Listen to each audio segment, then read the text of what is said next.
finally finished. I painted it, but I painted it with rhino liner, if you could tell.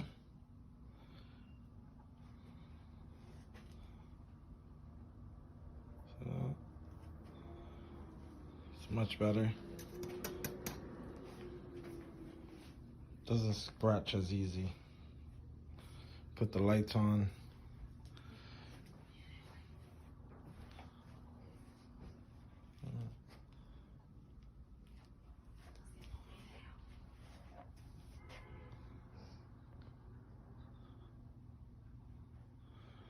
Looks much better. And that's it. This is how it's gonna stay. There you go. And if anybody's wondering with the markers on the back of the boat, it's for an inflatable, so you don't have to have it in the front.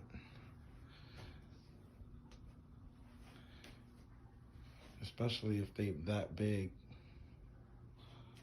So, yep. All right. Thanks for watching.